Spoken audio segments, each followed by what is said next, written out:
Na zapadnoj obali otoka Cresa, na visokoj klisuri nad morem, smjestilo se malo naselje Lubenice. Lubenice su predpovijesno naselje, seljački grad, star oko 4000 godina.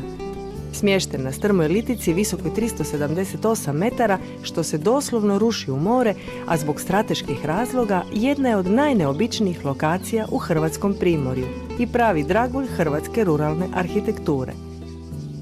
Podno Lubenica se nalazi plaža Svetog Ivana, jedna od najljepših hrvatskih plaža, a svojom posebnošću zauzima i 13. mjesto na ljestvici 50 najljepših plaža na svijetu. Lubenice su smještene na jednoj od najneobičnijih lokacija u našem primorju. S takve se naime istaknute točke lako moglo nadzirati područje prema Vranskom jezeru te plovni put kroz Kvarner. Sa vrha litice pruža se prekrasan pogled na jednu od najljepših svjetskih plaža, plažu Svetog Ivana. Lubenice su jedno od prvih naselja otoka Cresa. Staro je preko 4000 godina i naseljenost nikad nije bila prekidana. Grad je nekoć bio opasan zidinama od kojih su danas sačuvana dvoja gradska vrata. Jedna vrata nalaze se u južnom dijelu, malo niže od sadašnjeg ulaza u mjesto. Druga gradska vrata su u sjevernom dijelu mjesta, gdje se još mogu vidjeti ostaci nekadašnjih zidina.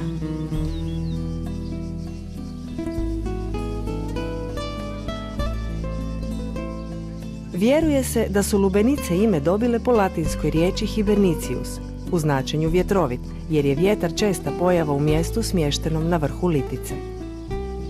No o imenu naselja postoji i legenda. U davnim vremenima živio je kralj koji je imao kćeru koju se zaljubio mladić s brda na kojem se danas nalazi grad, a ona mu je uzvratila ljubav.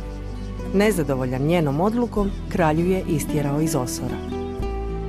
Kraljevna je otišla sa svojim voljenim i naselila se na brdu. Zvala se Ljubica, te je po njenom imenu mjesto dobilo ime Ljubenice. Talijani, pod čiju je vlast Cres potpao 1918. godine, taj su naziv promijenili, jer nisu mogli izgovoriti Ljubenice, pa je tako mjesto dobilo ime Lubenice. Uz stari trg u Lubenicama se nalaze i brojne crkvice.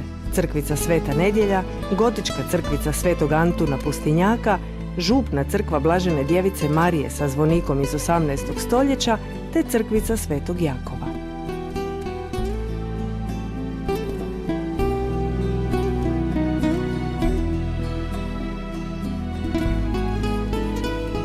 U antici se Lubenice spominje kao dobro utvrđeni i strateški važan grad Hibernitija, od kojeg je vodio odvojak glavne rimske ceste iz Osora u Beli. U to vrijeme to je bio jedan od 4 najvažnijih mjesta na otoku Cresu s potpuno formiranim urbanim centrom. Naselje je nepravilnog, izduženog i ovalnog tlocrta s brojnim zbijenim kućama. Dvije uzdužne ulice su poprečno povezane malim natkrivenim lučnim prolazima. Građevine imaju visoku kvalitetu izrade i uglavnom ozračje iz razdoblja baroka, no vidljiv je i srednjovjekovni sloj.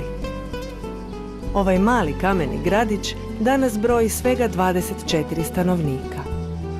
U Lubenicama postoji škola, no kako u mjestu ne živi nitko mlađi od 65 godina, za školom nema potrebe.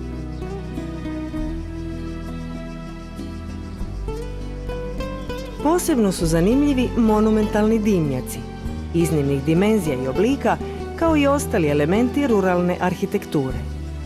Krušne peći, rogovi za sušenje voća, tradicionalno oblikovane strehe i drvene pergole.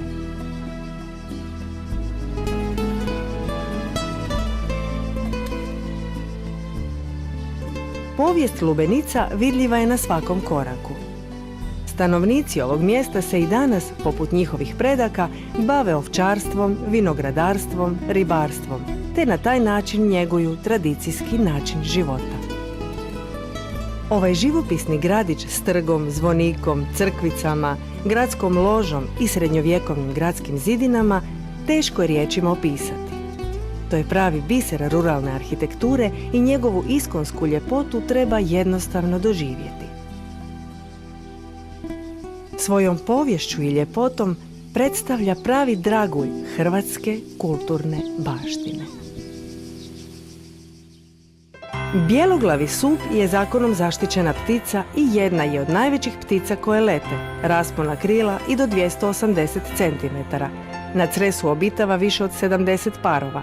Nikada ne napadaju živi plijen, a hrane se isključivo strvinama, te na taj način zaustavljaju zarazu i tako sprečavaju stočne epidemije.